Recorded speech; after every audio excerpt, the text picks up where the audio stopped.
Céad Míle Fáilte.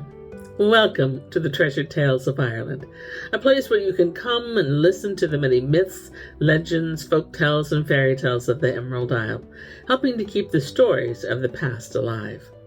My name is MyLinda Butterworth, and I will be your teller of tales.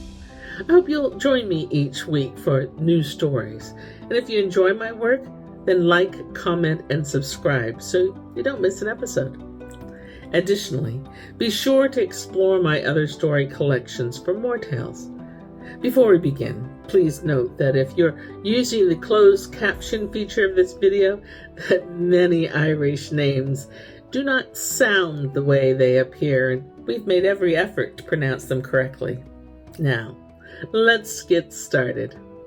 Today, we continue with the Book of the Fianna with the story of Finn's Household, Part 2 of 5, Episode 26. And the number of the Fianna of Ireland at that time was 70 chief men, every one of them having 3 times 9 writing men under him, and every man of them was bound to 3 things: to take no cattle by oppression, not to refuse any man as to cattle or riches, no one of them to fall back before 9 fighting men. And there was no man taken into the Fianna until his tribe and his kindred would give securities for him, that even if they themselves were all killed, he would not look for satisfaction for their death. But if he himself would harm others, that harm was not to be avenged on his people. But there was no man taken into the Fianna till he knew the 12 books of poetry. And before any man was taken, he would be put into a deep hole in the ground up to his middle, and he having a shield and a hazel rod in his hand. And 9 men would go the length of 10 furrows from him, and would cast their spears at him at the one time. And if he got a wound from one of them, he was not thought fit to join with the Fianna.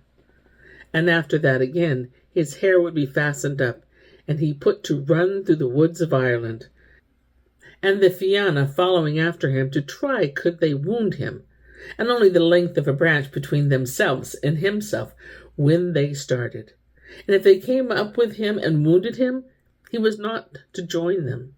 Or if his spears had trembled in his hands, or if a branch of a tree had undone the plaiting of his hair, or if he had cracked a dry stick under his foot and he running.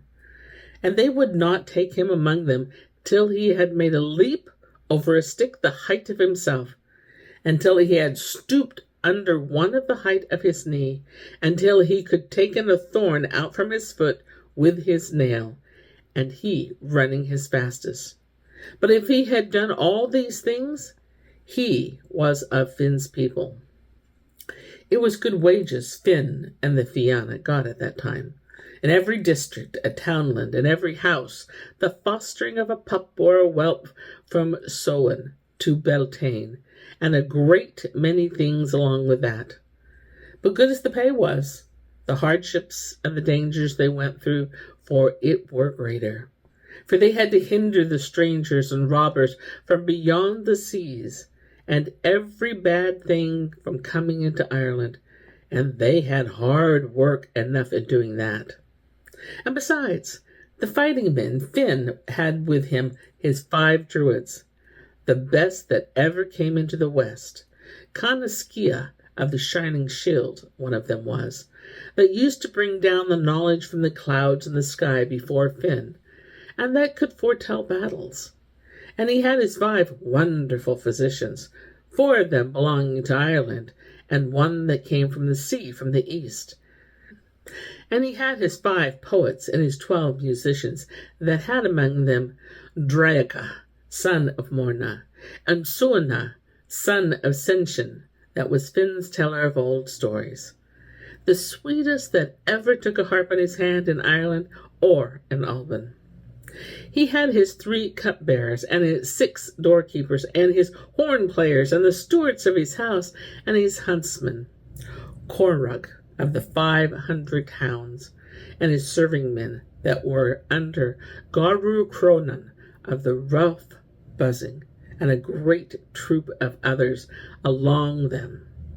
And then there were 50 of the best sewing women in Ireland brought together in a raw and moy femman under the charge of a daughter of the King of Britain. And they used to be making clothes for the Fianna through the whole of the year.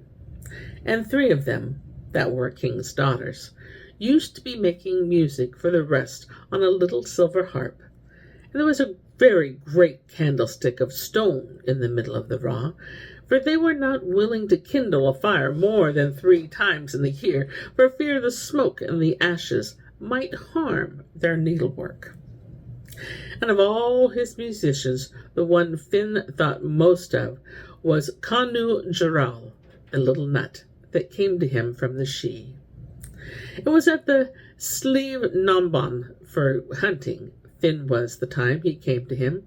Sitting down, he was on the turf-building grave that it was there, and when he looked around him, he saw a small little man about 4 feet in height standing on the grass.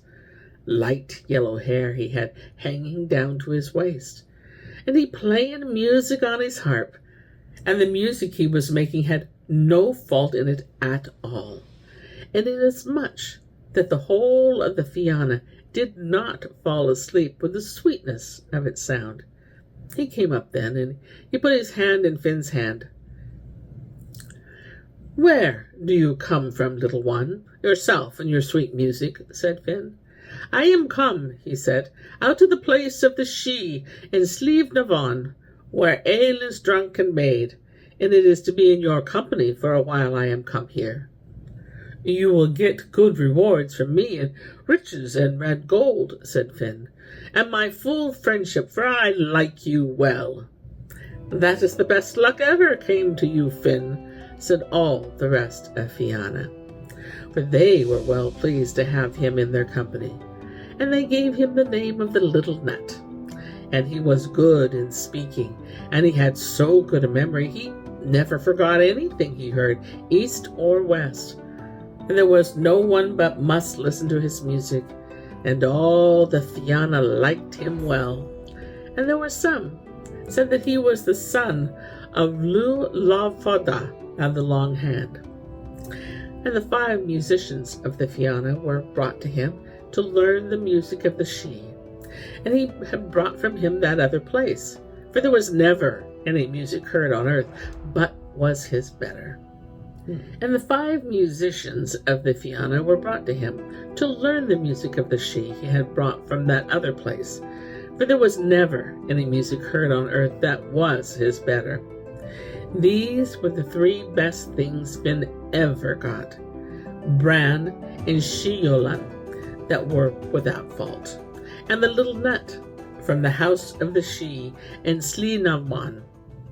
And here is where I end my tale for today. But I'll be back with more tales, many more tales. Until then, my friends, enjoy the journey.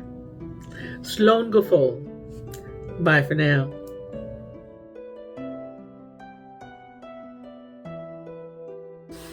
If you enjoyed this story, please give us a thumbs up and comment. It truly helps us.